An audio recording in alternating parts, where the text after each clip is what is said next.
Você sabia que o governo Trump criou uma comissão para estudar práticas alternativas para o tratamento das dores? Isto porque o país tem enfrentado um caos chamado síndrome opioide, um vício que mata uma média de 150 pessoas por dia. A rede BBC, inclusive, já comparou a síndrome ao 11 de setembro. O número de mortes chega à mesma quantidade do ataque terrorista às Torres Gêmeas em 2001 a cada 3 semanas. Mas por que nós da Jolivie estamos falando sobre isso? Porque a síndrome opioide tem sido causada pelo uso de drogas ilegais, como a heroína, mas também das drogas legais, que são os remédios prescritos dentro dos consultórios médicos. Olá, você que acompanha a Jolivie, tudo bem? Hoje, o tema do Café com Saúde é síndrome opioide. E quem está aqui para falar sobre isso é o nosso médico da saúde natural, que você já conhece, Dr. Leonardo Aguiar. Tudo bem, doutor? Tudo bom, Mirela? Que bacana a gente estar aqui novamente falando sobre um tema tão importante. E que te preocupa muito, não é verdade? Na verdade, tem me preocupado muito porque é um tema tão interessante e tão relevante para o nosso sistema de saúde, mas as pessoas ainda não estão dando a devida importância. E a gente vai falar mais sobre isso na sequência. Conta para quem está acompanhando a gente o que é a síndrome opioide. Então, Mirela, na verdade, a síndrome opioide é um grande problema que o governo dos Estados Unidos está enfrentando. É um problema de saúde pública. E por que me chamou a atenção? Agora a gente vai começar a explicar. Primeiro eu vou explicar o impacto. Pela primeira vez na história da humanidade, e principalmente na história, vamos falar assim, dos Estados Unidos, que é um país, que a gente fala um dos países mais poderosos do mundo, pela primeira vez aconteceu em 2 anos seguidos, nos últimos 2 anos, a expectativa de vida do americano ao nascer, em vez de aumentar, como acontece no mundo inteiro, diminuiu. Olha só o impacto que essa crise opioide está causando nos Estados Unidos. Ela é tão grave, ela é tão séria, ela é tão impactante, que ao invés das pessoas viverem mais, em média, lá nos Estados Unidos, porque o normal, com o passar dos tempos, com a evolução da medicina, com os novos conceitos de saúde, as pessoas vão vivendo cada vez mais tempo. Mas é pela primeira vez, em 2 anos seguidos, diminuiu a expectativa de vida, então as pessoas vão morrer mais cedo nos Estados Unidos por causa da crise opioide, por causa desse problema de saúde pública. E o que é, na verdade, essa crise? Só para explicar agora um pouco de detalhe científico. É o seguinte, se eu cair de bicicleta e quebrar meu braço, o que vai acontecer? Os nervos que estão nessa região do braço, eles vão mandar uma mensagem para o cérebro dizendo, está doendo. Eles vão mandar uma mensagem de dor. Porém, os nervos, os neurônios, eles têm na sua superfície uma proteína chamada receptor opioide. Esse receptor opioide é como se fosse a fechadura de uma porta. E quando eu uso uma medicação opioide, por exemplo, a morfina, ela vai lá nessa fechadura e tranca e a sensação de dor diminui. Então, o que acontece? Nos Estados Unidos, era muito comum a prescrição desses remédios para dor, começou com um remédio para dor, que tem essa característica de serem da família dos opioides. Então, dentro da família dos opioides, tem vários tipos de medicamento, como, por exemplo, o fentanil, como, por exemplo, a morfina e alguns outros tipos de medicamento que têm essa mesma função no nosso organismo. Começou aliviando a dor. Só que o que aconteceu? Os médicos começaram a prescrever, os pacientes começaram a tomar e os pacientes começaram a ter uma série de outros benefícios que não era só o alívio da dor. Eles sentiam uma sensação de bem-estar e muitos, como é uma droga que atinge no nosso cérebro, que atua no nosso cérebro, muitos começaram a ficar até viciados. Só que o que acontece? Começaram a usar esse medicamento, ficaram viciados, só que era muito caro e um pouco mais difícil conseguir essa receita para comprar na farmácia. E o que aconteceu? Eles começaram a substituir esses remédios que eram prescritos pelos médicos e compravam na farmácia por drogas, principalmente por heroína. Então a heroína tem o mesmo mecanismo de ação no nosso cérebro, e aí os americanos começaram a substituir essa medicação por drogas nas ruas, porque era mais barato, era mais fácil de conseguir, só que daí tinha toda a questão associada às drogas.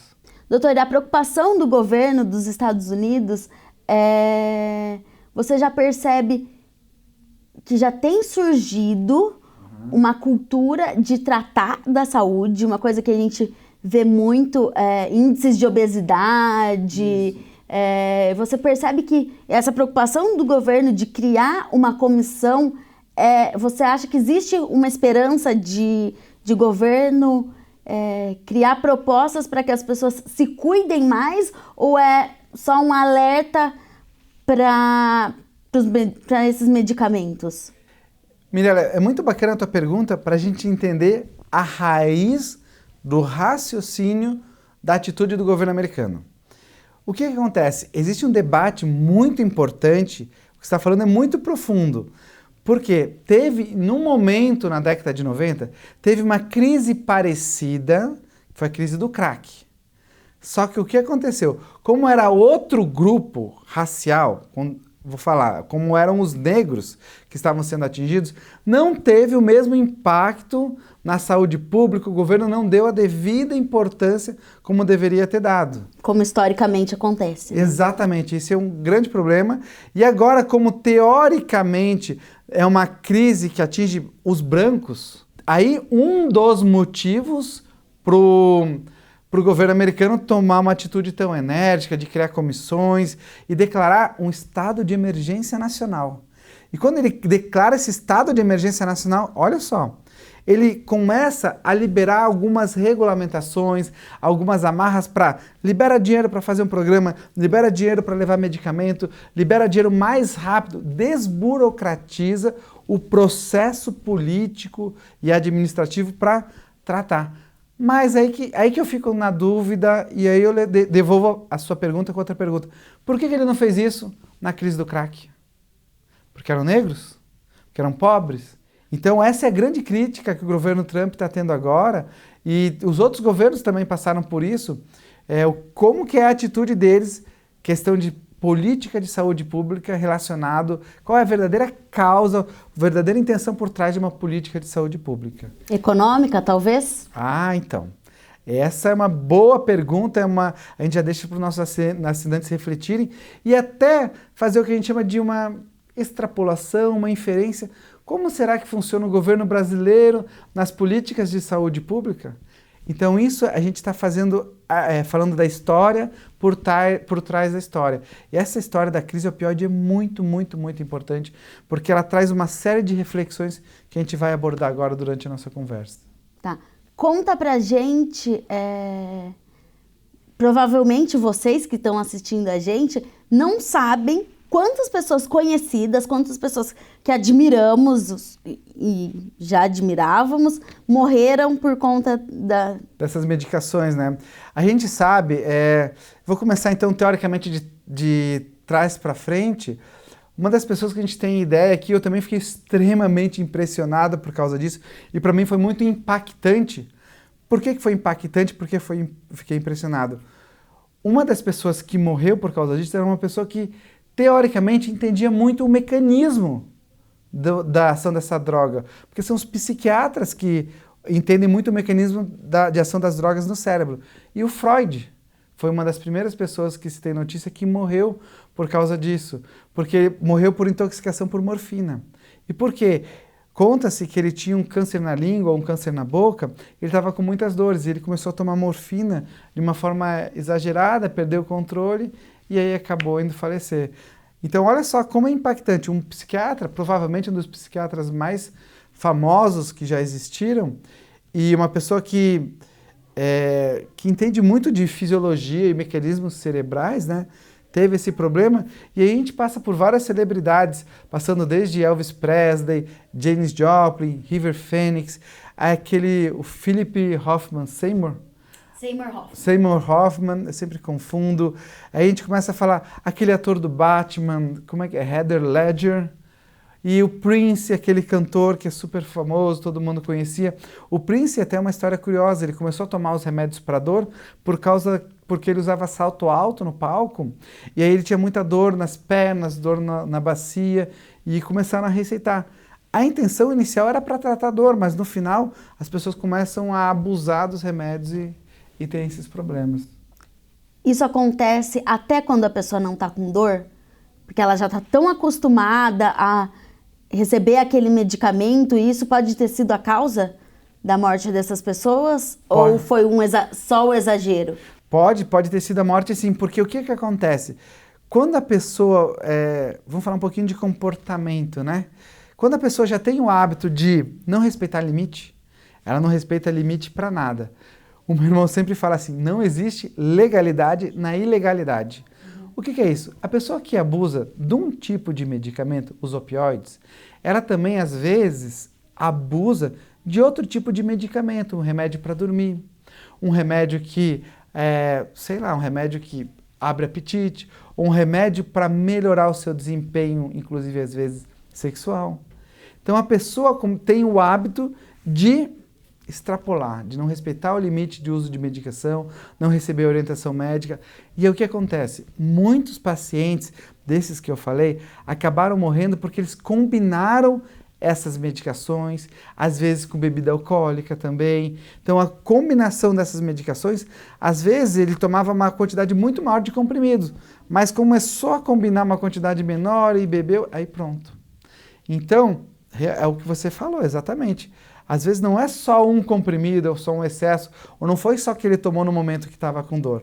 Às vezes aconteceu porque já estava tão acostumado a se automedicar, e quando ele se automedicava, ele já estava tomando remédio para dormir, e aquela noite ele nem tomou tanto remédio para dor, mas tomou para dormir, e bebeu, e foi somando, e aí teve uma parada respiratória, ou teve alguma outra problema, uma parada cardíaca, teve um problema aí, e faleceu.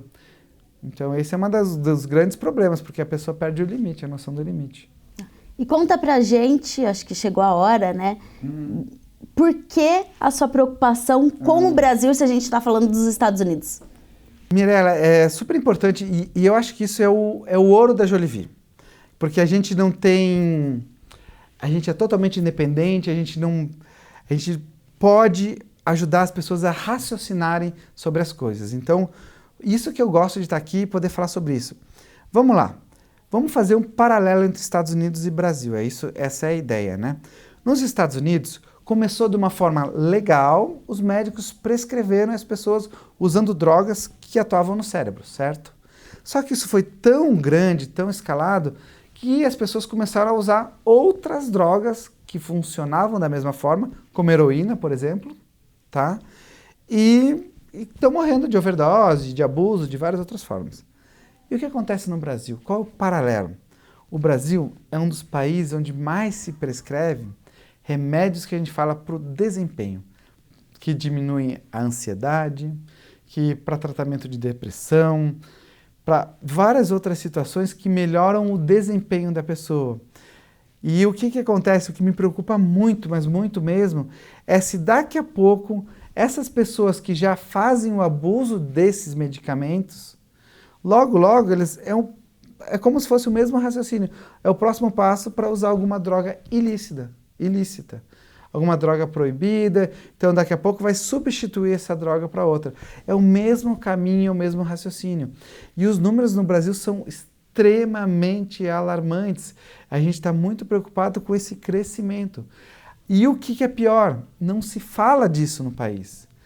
Praticamente você não vê publicações falando da crise opioide. E você vê os Estados Unidos, um país extremamente desenvolvido, com toda a condição de ciência do mundo, isso está tão sério que as pessoas, na média, estão vivendo menos. Está morrendo tanta gente por causa disso, que se você for pegar a soma de toda a população, quem nasce hoje nos Estados Unidos está vivendo menos do que quem nasceu há 3 anos atrás. Você olha que incrível isso, por causa dessa crise opioide. E no Brasil a gente não tem nem a noção, ou não se discute esse tamanho desse problema. Então hoje é muito bacana a gente estar falando aqui sobre a crise opioide, até para levantar a discussão da crise opioide e todos os fatores associados. tudo que envolve uma crise opioide, ou uma crise de abuso de drogas, ou uma crise de prescrição exagerada, ou uma crise de cultura de medicalizar o desempenho, que são todos os fatores que nós na Jolivi somos totalmente contra. A gente sabe que tem muita importância, sim, se você quebrar o braço, você quer ir no ortopedista, quer operar, eu quero usar medicação, não quero sentir dor. Mas assim, até que ponto? A gente valoriza todo mundo, a gente entende e respeita várias situações. O que a gente não pode primeiro, negar que o problema existe. E segundo, ficar fingindo que esse problema é ilusório. Que eu acho ou que está lá longe. Exatamente. Que não faz mais parte da nossa realidade. E aí, quando a gente fala quebrou o braço, vou ter que ir para o hospital, vou precisar usar um medicamento, é uma coisa que não faz tanto parte do nosso dia a dia.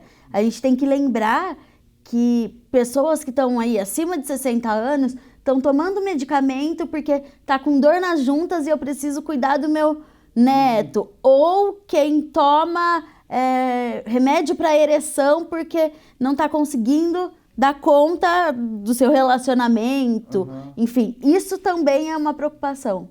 É uma super preocupação porque isso a gente está falando de mentalidade das pessoas. A gente fala muito disso, de medicalizar o desempenho, né? Ah, vou tomar um remedinho porque vou viajar, preciso tomar um remédio para dormir, que eu preciso acordar bem. Ou vou cuidar do meu neto, não quero sentir dor. Ou vou fazer tal coisa, faço tal coisa.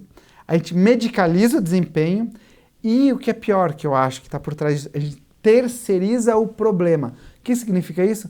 Eu não vou atrás para resolver o problema relacionado ao desempenho sexual. Eu só terceirizar, tomou remédio, resolveu, pronto. Eu não vou atrás para ver qual é o problema que eu não estou conseguindo dormir. Eu não vou resolver a causa do problema das dores articulares. Que às vezes a pessoa está inflamada.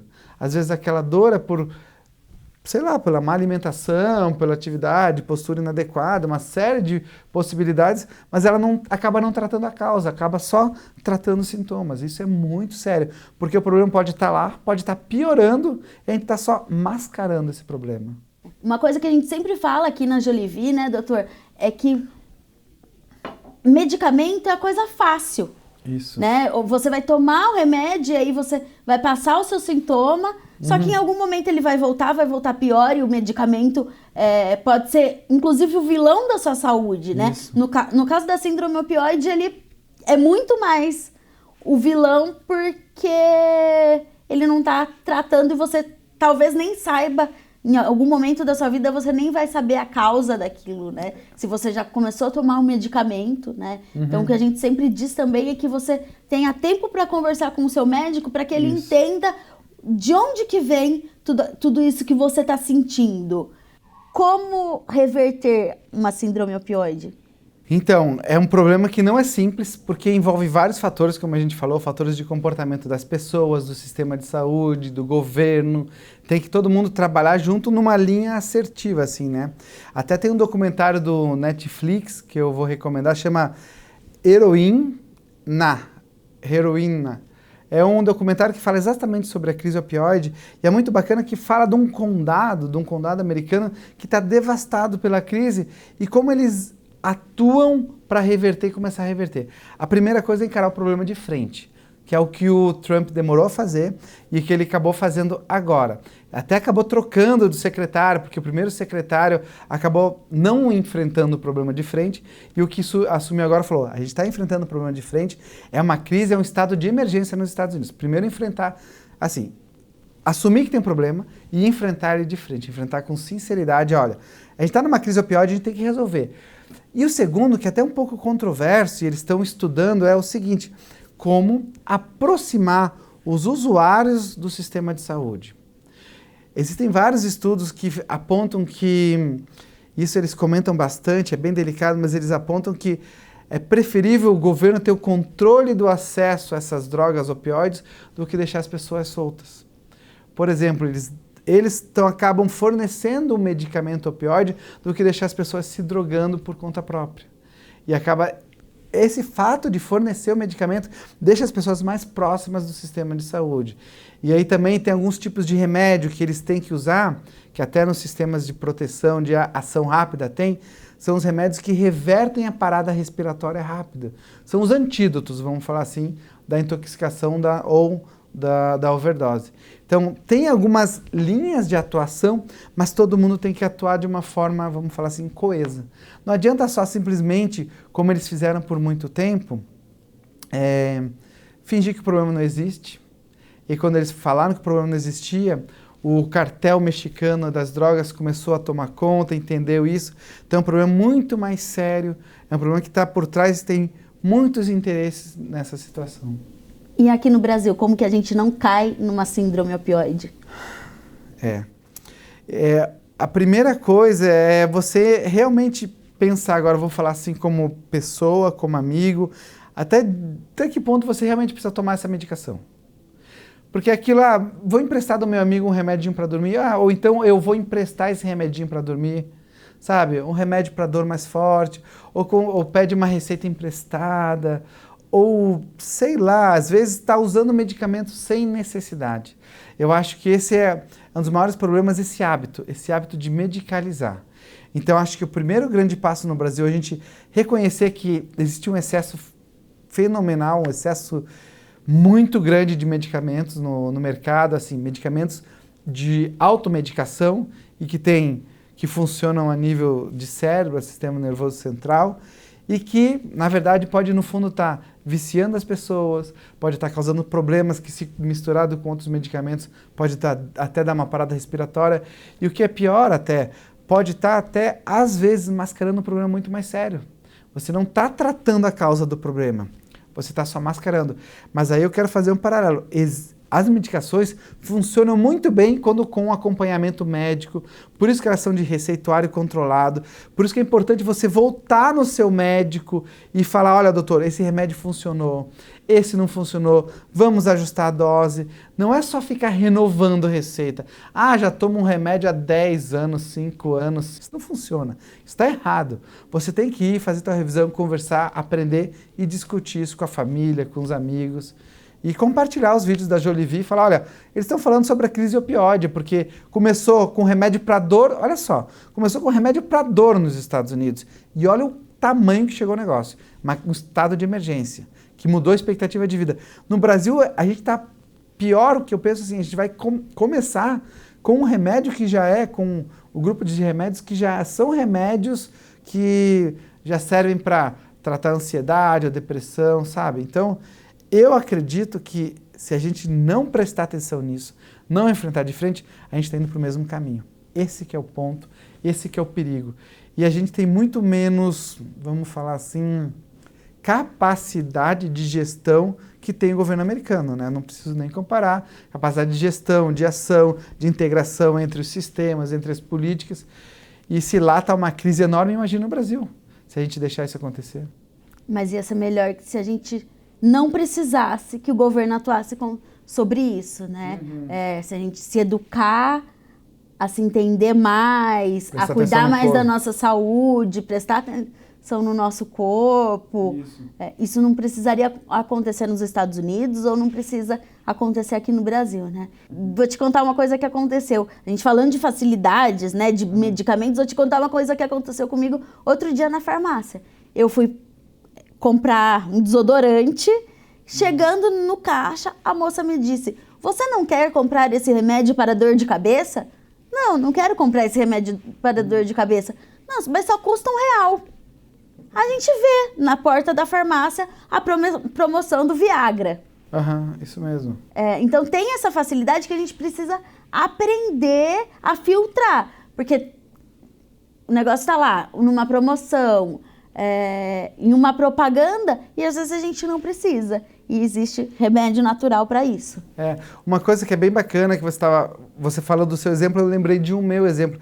Eu tenho muitas dores nas costas, nos braços, por causa da cirurgia. A gente fica muito tempo parado na mesma posição, né? E do final do ano passado, assim, dos últimos meses do ano passado para cá, tinha piorado a minha dor. Daí eu percebi, e aí o que eu faço? Eu vou na faço a massagem, faço alongamento, vou no pilates, vou na academia, sempre fortalecendo a musculatura. E aí eu parei para pensar, eu falei, não, o que aconteceu que mudou a minha vida, que aumentou a dor? Daí eu descobri que no hospital eles tinham dado um outro sapato, um sapato especial para todo mundo, o sapato que a gente usa para cirurgia, só que o que eu recebi ele era muito mole. Ele não dava firmeza. E o que eu sempre usei era um pouco mais rígido, é um tamanquinho de borracha com todos os detalhes, e isso estava me causando mais dor nas costas. Quando eu parei para me observar e prestar atenção, eu falei, putz, era isso. Aí eu troquei o sapato e melhorou. Incrível. Se acontece com você que é médico, se Imagina. aconteceu com Freud. Exatamente. Né, gente? Esse é o ponto. Esse é o ponto. Como a gente consegue parar e observar, eu falei, alguma coisa está errada. Aí o que aconteceu? Primeiro eu fui lá, fiz o teste, usei. Era isso. Dei uma testeirada. A nossa conversa já está chegando ao fim e eu queria perguntar para você, Léo, se tem uma dica, ele sempre deixa a gente com alguma dica de ouro, né? Se você acompanha o dossiê Saúde Essencial, você sabe disso. Se não acompanha, conheça. Mas a gente queria pedir para você deixar uma dica para as pessoas. A dica de ouro, eu vou até dividir essa dica em algumas dicas, assim, né? Falando de mim, o que eu faço comigo, com os meus pacientes, o que a gente faz e que eu aprendo com eles e aplico na minha vida também, aprendi na Jolivie. Por exemplo, o gengibre. Ele ajuda muito, muito, muito a tratar dor. O gengibre, a curcumina, que ajuda a gente quando a gente está... Eu percebo às vezes, porque se eu estou um pouco inflamado, se eu estou inchado, eu sinto que minha aliança está presa, ela não está vindo. É incrível, eu estou sentindo mais dores articulares. E aí o que acontece?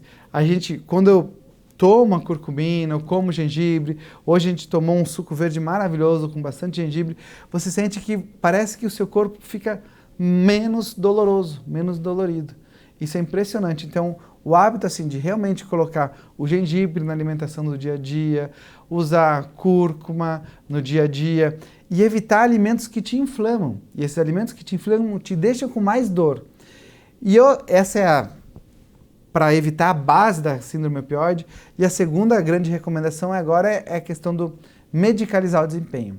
A gente precisa, Mirella, dormir bem. Eu acho que se a gente não dorme bem, nada funciona bem. Então a gente precisa ter pelo menos 4 horas de sono, sono profundo, a gente precisa estar descansando para no outro dia ter um desempenho melhor.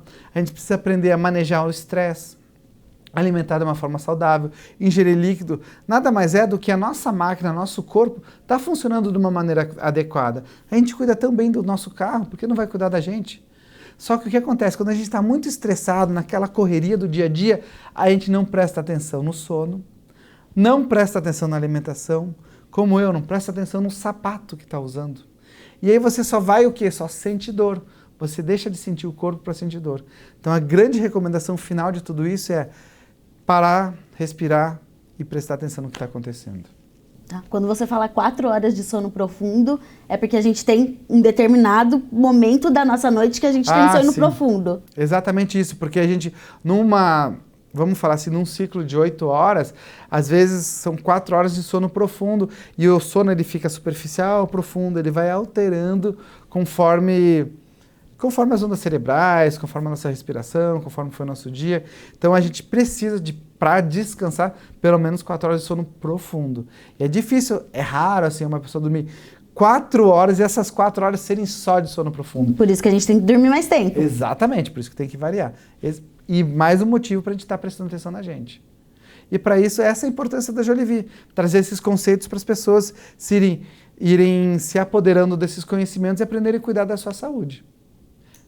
Ótimo. É isso. Obrigado, Mirella, obrigado a Jolivie por a gente estar aqui podendo compartilhar um conceito super importante de verdade mesmo para o sistema de saúde americano, para o nosso sistema de saúde do Brasil e o que a gente faz, né? Só a gente pode resolver os problemas. A gente terceirizar o problema para um remédio, para um governo ou para uma outra situação não vai dar certo. Esse é o grande mérito da Jolivie, ela traz informação da melhor qualidade para as pessoas tomarem conta das suas vidas. Obrigado, viu, pessoal? Obrigado. Obrigada, doutor. Obrigada a você que acompanha a Jolivie. A gente espera seus comentários, segue o nosso canal, dá um joinha, um sininho aí para notificação quando chegar um vídeo novo para você e a gente também quer saber sobre o que você quer ouvir a gente falando aqui no Café com Saúde, tá bom? Até mais!